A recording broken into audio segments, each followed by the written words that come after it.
Cancers, welcome back to my channel. Let's go ahead and jump straight in. Any information that you need will be listed in the description, so just check there, especially if you want to get a reading with me. And if you also want to see the extended version of this reading, I will have it over on my Patreon, so definitely join me there. We're going to talk about the theme, love, career and finances, possible obstacle, advice, all that jazz. So check that out.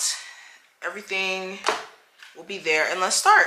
I want to start with the Unshakable Inner Peace Oracle cards. I'm gonna read this if I feel like it's necessary. So let's see. What is the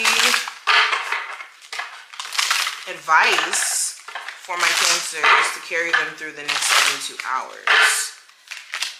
All right, so we have don't run from the darkness. Embrace your shadow side. What aspect of yourself have you been afraid to address? This is a deep card in itself. Okay, so with this card, this is about making sure that you don't run from the quote-unquote negative aspects of life, and don't even assume, or excuse me, not even assume, get this mindset of thinking that if things do start to kind of happen in your life that aren't necessarily positive, that you're doomed, that you're cursed, that spirit doesn't have your back, because life has its ups and downs.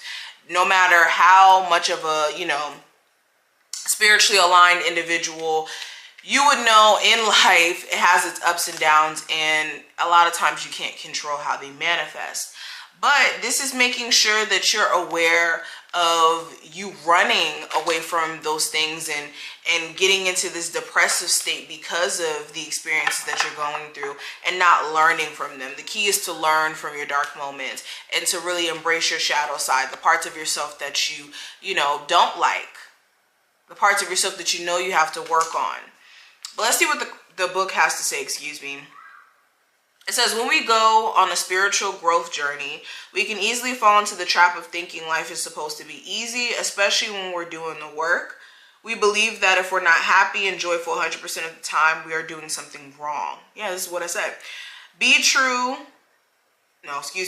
true fulfillment comes with living all aspects of life, highs and lows, peaks and valleys, light and dark. Darkness is not something to run from. It's only unhealed emotions that need more love. Embrace your shadow side, the unhealed wounds from your past, childhood traumas, unresolved anger, and unprocessed fear, and work to accept the pieces of you that you despise. Only then can real transformation take hold. True peace comes from acceptance and seeing all things, or seeing all situations with love.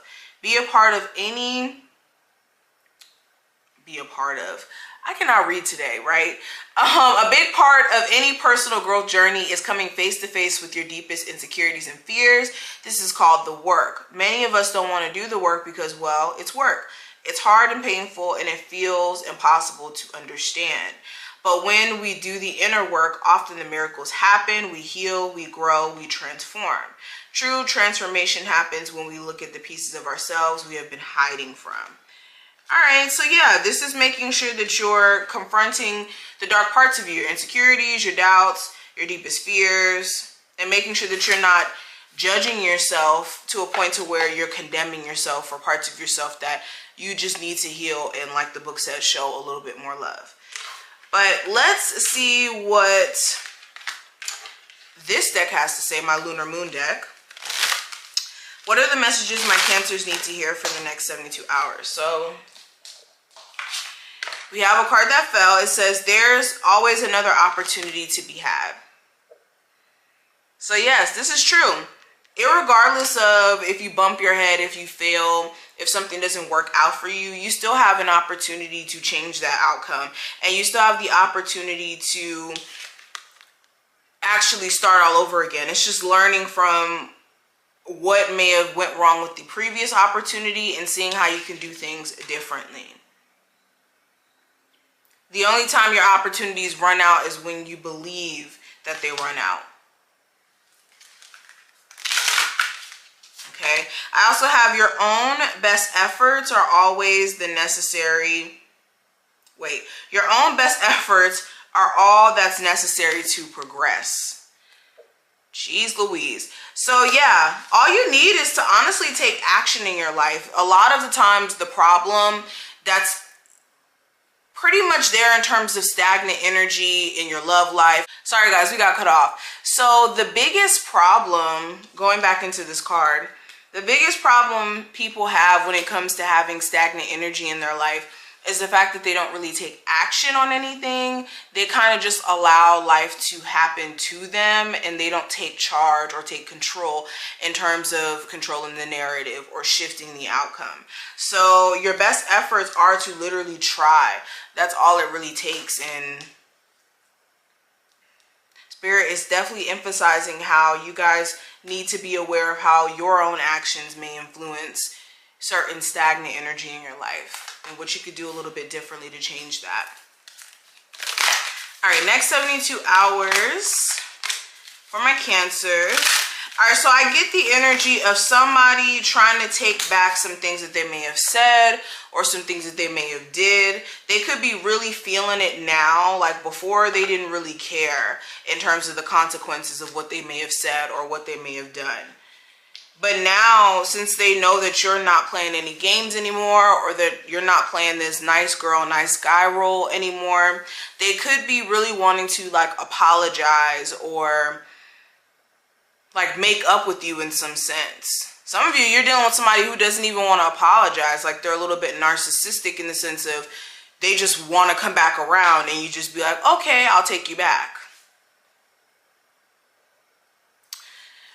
There also could be some things that you may have not noticed in some sort of contract.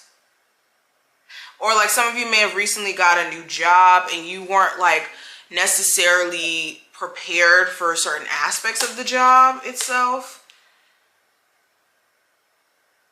That's very specific for some people out there. But beyond that,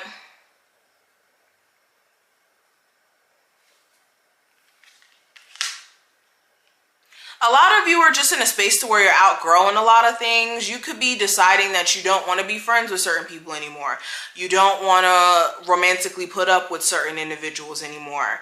You just don't want to do certain things anymore, and it's because you know your worth. You could be in a space to where it's like, you know what, I'm not going to do this because this drags my vibration down, or this goes against my personal worth, which is beautiful. This could also be a time frame in which, for my people who are like in a newly forming relationship, you and your person could be spending a lot of quality time together. You could be really starting to feel this individual and start to have like emotions and whatnot for them. And you could be learning a lot about this individual, all right? Some of you, the problem is you could be in this weird space of like debating on whether or not you should just be completely single so you can focus on like career stuff, or whether or not you should like open up a little bit more to love. Some of you are like a workaholic. You feel like you have to choose between the two or something. Anywho, let's go ahead and go over to the other side. If you want to see the rest of this video, check out my Patreon, and I will see you later, Cancers.